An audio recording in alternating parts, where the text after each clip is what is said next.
Selanjutnya, kami akan melakukan percobaan menggunakan ESP8266 yang terhubung dengan breadboard dan 4 buah LED.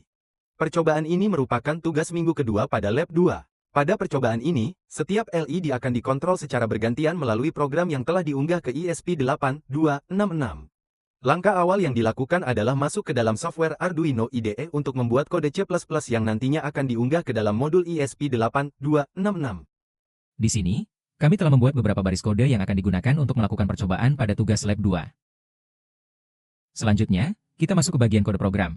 Pada bagian define yang ada di sini, kami mendefinisikan setiap LED dengan nama masing-masing warna, yaitu hijau, merah, kuning, dan biru. Nilai angka di sampingnya merupakan nomor pin pada ESP8266 yang digunakan untuk menghubungkan LED tersebut. Tujuannya agar penulisan kode menjadi lebih mudah dipahami dan tidak perlu mengingat nomor pin secara langsung.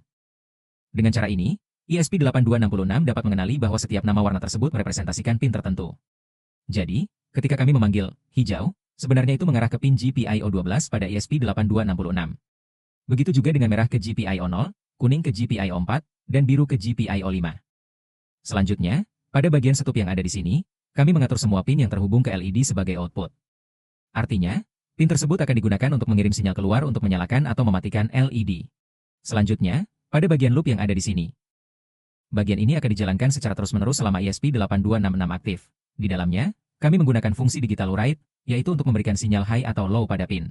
Contohnya pada digital write, hijau, high, artinya kami memberikan tegangan pada pin hijau sehingga LED menyala. Kemudian, digital write, hijau, low, artinya menghentikan tegangan sehingga LED mati. Di antara perintah tersebut terdapat delay, yang berfungsi untuk memberi jeda waktu dalam milidetik. Misalnya, delay 1000 berarti jeda selama 1 detik. Pada program ini, LED akan menyala secara bergantian dimulai dari hijau, kemudian biru, lalu kuning, dengan durasi nyala dan mati yang berbeda-beda sesuai nilai delay yang telah ditentukan. Karena berada di dalam fungsi loop, maka proses ini akan terus berulang selama alat dijalankan. Setelah mengetahui kode yang digunakan pada Project Lab kali ini, selanjutnya kami akan menjelaskan desain sirkuit dari Project Lab 2 ini.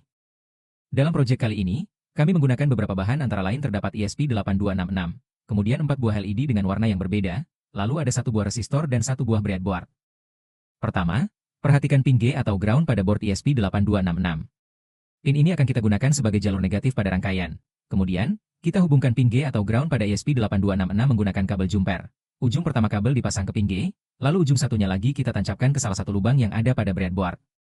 Setelah kita memasukkan ujung kabel jumper yang terhubung ke ground ke salah satu lubang pada breadboard, maka satu baris lubang ini secara vertikal akan memiliki arus ground dari ESP tersebut. Pada breadboard, lubang-lubang yang tersusun dalam satu baris, sesuai jalurnya, memang saling terhubung secara internal, sehingga arus ground dapat mengalir ke seluruh titik pada jalur tersebut. Setelah kita memasukkan arus ground ke dalam salah satu baris pada breadboard, kemudian kita memasangkan resistor. Salah satu kaki resistor kita pasangkan ke dalam lubang yang memiliki arus ground dari sebelumnya, dan satu kaki lainnya kita masukkan ke dalam lubang yang berada di atas breadboard. Resistor memiliki fungsi untuk menghambat arus listrik sekaligus tetap menjadi penghubung dalam rangkaian. Jadi, ketika salah satu kaki resistor kita masukkan ke dalam lubang breadboard yang terhubung ke ground, maka kaki tersebut akan ikut terhubung ke ground. Selanjutnya, arus ground tersebut akan melewati resistor, lalu diteruskan ke kaki resistor yang satunya, yang kemudian kita hubungkan ke lubang lain pada bagian atas breadboard. Sehingga, satu baris lubang pada breadboard yang dimasuki oleh salah satu kaki resistor yang terhubung ke ground, secara horizontal akan ikut terhubung ke ground dan memiliki arus ground. Kemudian perhatikan pin GPIO2 pada ESP8266, yang mana pin tersebut akan kita gunakan untuk LED berwarna kuning.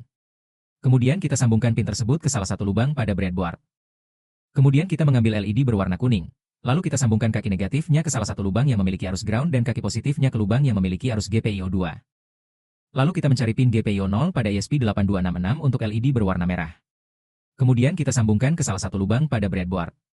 Lalu, ambil LED berwarna merah dan sambungkan kaki negatifnya ke ground dan positifnya ke lubang yang memiliki arus GPIO0. Kemudian kita mencari pin GPIO12 pada ESP8266 untuk LED berwarna hijau. Kemudian kita sambungkan ke salah satu lubang pada breadboard. Lalu, ambil LED berwarna hijau dan sambungkan kaki negatifnya ke ground dan positifnya ke lubang yang memiliki arus GPIO12. Terakhir kita mencari pin GPIO5 pada ESP8266 untuk LED berwarna biru. Kemudian kita sambungkan ke salah satu lubang pada breadboard. Lalu, ambil LED berwarna biru dan sambungkan kaki negatifnya ke ground dan positifnya ke lubang yang memiliki arus GPIO5. Berikut demo hasil jadinya.